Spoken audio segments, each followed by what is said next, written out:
This year, 2026, has been an exciting one for our American Catholics on the road to sainthood. Last week, you heard us talk to you all about Archbishop Fulton Sheen to be blessed now, and we also have Father Edward Flanagan to be venerable.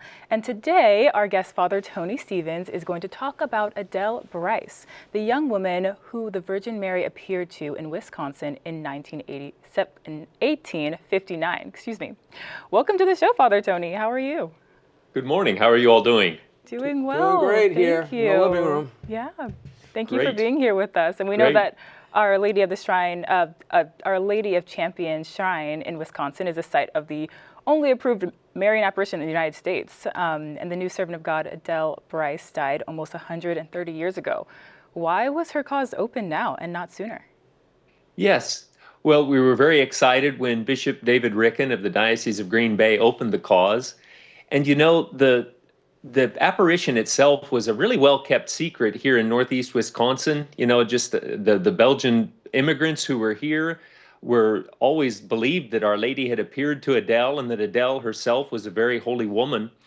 And after the apparition was named Our Lady of Champion and it was elevated to the dignity of a solemnity in the church's liturgy, the bishop and some of his associates decided, you know, the visionary too, we should investigate her life. And so after the apparition itself had been approved, then they decided to look into the life of heroic virtue of Adele Brice. And so that process has been underway for some years. I remember at a meeting of the Conference of Bishops approving the beginning of this cause for Adele. And I have to ask you, because it was a surprise to me too. As you say, it's been very, very quiet until the announcement. So what did Our Blessed Lady say to Adele that so affected her when she appeared back in 1859? Yes. So there had not been a lot of Catholic churches built in the northeastern counties from Green Bay, and it was still, you know, frontier in 1859. So when Our Lady appeared to Adele, she said, go into this wild country and teach the children what they need to know for salvation, and teach them about the sign of the cross, prepare them for the sacraments.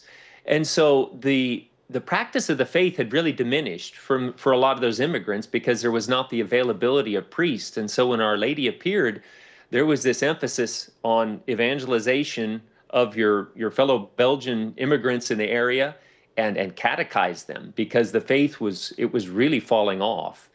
And so that's what Adele did. Almost immediately, she began going from farm to farm, and she would work for the farmers during the day, and she would catechize the children at night. But then it became a family catechesis because you had a visitor in the house, and so the parents were listening too and recalling that faith. And so it was very much an apostolate of catechesis that Adele set out on. Absolutely. And you said at a press conference about Adele that she wasn't beautiful or intellectual by worldly standards. Do you mind expanding upon that? Yeah. So Adele was burned with some lye when she was 9 years old. So the right side of her face was actually a bit deformed, and there was scarring there. And so by the world standards, she really wouldn't have fit, you know, our worldly model of beauty. But it is said that her temperament was very sweet. She was very kind, very mild-mannered, and reflected the love of Christ very, very well. And so the way that she taught the children, the care that she showed to them, and she was beloved by her students.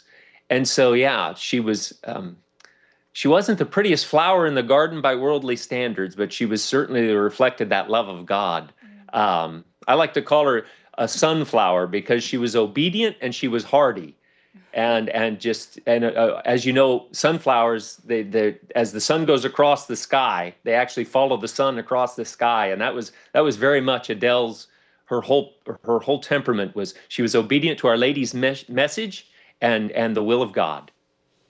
And what was Adele's role in that terrible fire in 1871? That I think the deadliest wildfire in the history of this country. That's correct. So where the apparition had appeared, or where Our Lady had appeared in 1859, her father had built a chapel over the site. And so people had come to the apparition site to pray with regularity. And during the time of the fire, they had actually built a fence up to cordon off really the area to indicate the kind of the holy ground. And the night the night of October the 8th, Adele and a bunch of the local farmers, there was no place to go because the fires were burning all around them. And Adele led them in prayer, praying the rosary through the evening into the early morning hours of October the 9th. And providentially, miraculously, it started to rain on the morning of October the 9th. And so Adele's, her presence here, and the school was here by that time. And so she really led the people in prayer.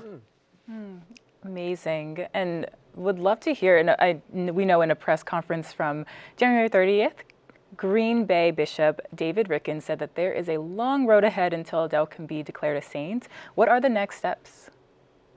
So right now, there has been a commission established, and it has been officially opened. There are theologians, there's a theological commission, a historical commission, and they are investigating Adele's life.